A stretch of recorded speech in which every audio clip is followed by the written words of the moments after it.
ಎಲ್ಲರೂ ಒಂದೊಂದು ವಿಚಾರವಾಗಿ ಕಾಂಗ್ರೆಸ್ ಪಕ್ಷದ ತತ್ವ ಸಿದ್ಧಾಂತಗಳ ಬಗ್ಗೆ ಎಲ್ಲರೂ ತಮ್ಮ ತಮ್ಮ ವಿಚಾರ ಇಲ್ಲಿ ವ್ಯಕ್ತಪಡಿಸ್ಯಾರ.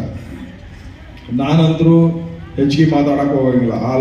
ನಾವು ಬಂದಿದ್ದ ತಡ ಮತ್ತೆ ಇದ ತಡ ನಮ್ಗೆ ಶಿಗ್ಲಿ ಒಳಗೂ ಆಗ್ತೈತಿ ಅನ್ನೋ ಒಂದು ವಿಚಾರದಾಗ ನಾವು ಒಂದೇ ಒಂದು ಮಾತು ತಮಗೆಲ್ಲ ಹೇಳಕ್ ಇಚ್ಛೆ ಏನ್ ಪಡ್ತೇನೆ ಅಂದ್ರೆ, ಇವತ್ತು ನಂದು ಸುದೈವ.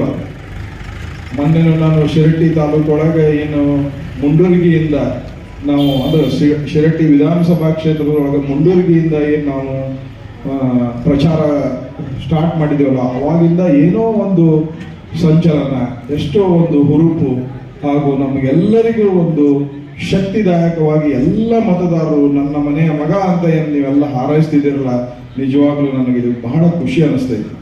ಇವತ್ತಂದ್ರೂ ಇಷ್ಟು ಖುಷಿ ಆಗೈತಿ. ಮೊನ್ನೆನೂ ನಾವು ಬೆಳ್ಳಟ್ಟಿ ಒಳಗೆ ಹೇಳಿದೆ, ನಮ್ಮ ಹುಮಾಯನ್ ಮಾಗಡಿ ಸಾಹೇಬ್ ಅವ್ರಿಗೆ ಆರಾಮಿದ್ದಿದ್ದಿಲ್ಲ. ನಾವು ಅವ್ರನ್ನ ಮಾತಾಡ್ಸಕ್ ಹೋದಾಗ ಅವರು ನನಗೆ ಬರೆದು ತೋರಿಸಿದ್ರು ಏನಂತ, ಇನ್ನ 4 ತಿಂಗಳದೊಳಗೆ ಕಾಂಗ್ರೆಸ್ ಪಕ್ಷದ ಅಭ್ಯರ್ಥಿಯಾಗಿ ನೀ ಬರ್ತೀನಿ, ಆ ಅಭ್ಯರ್ಥಿಯಾಗಿ ನಿನಗೆ ಪ್ರಚಾರವಾಗಿ ಜೊತೆಗೆ ಇದಕ್ಕಿಂತ ಖುಷಿ ಏನ್ ಬೇಕು. ಅದ್ರ ಜೊತೆಗೆ ನಾವು ಯಾರು ಊಹೆನೂ ಮಾಡಕ್ಕಿದ್ದಿಲ್ಲ.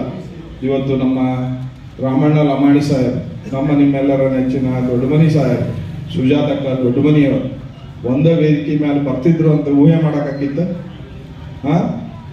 ಏನೇ ಆಗಲಿ, ನನ್ನ ಸೋಲಿನ ನೋವನ್ನ ಆನಂದ್ ಗಡ್ಡದೇವ್ರ ಮಠದ ಒಂದು ಗೆಲುವಿನಲ್ಲಿ ನೋಡ್ತೇನೆ ಅಂತ ಸುಜಾತಕ್ಕ ದೊಡ್ಡಮನಿಯವರು ಅವ್ರಿಗೆ ಎಷ್ಟು ನಾವು ರೂಢಿಯಾಗಿರ್ಬೇಕು.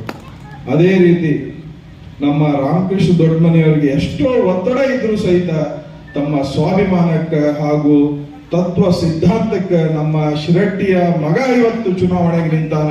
ನಾ ಕಾಂಗ್ರೆಸ್ ಪಕ್ಷ ಗೆಲ್ಲಿಸ್ತೇನೆ, ನಾ ಕಾಂಗ್ರೆಸ್ ಪಕ್ಷಕ್ಕೆ ಬರ್ತೇನೆ ಅಂತ ನನಗೆ ಶಕ್ತಿಯಾಗಿ ಅವ್ರಿಗೆ ಎಷ್ಟು ನಾನು ಋಣಿಯಾಗಿರ್ಬೇಕು.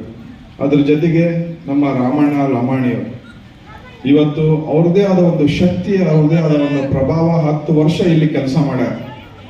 ಏನೇ ಆಗಲಿ ತಾಲೂಕಿನ ವಿಚಾರ ಐತಿ, ಜಗದೀಶ್ ಶೆಟ್ಟರ್ ಅವರ ಹೋಗ್ಲಿ, ಯಾರ ಹೋಗ್ಲಿ, ನಾ ಮಾತ್ರ ನಿಮ್ ಜೊತೆಗೆ ನಿಲ್ತೇನೆ, ನಿಮ್ಮನ್ನು ಗೆಲ್ತೇನೆ ಅಂತ ಇವತ್ತು ದೊಡ್ಡ ಶಕ್ತಿಯಾಗಿ ನಮ್ಮ ಜೊತೆ ನಿಂತ.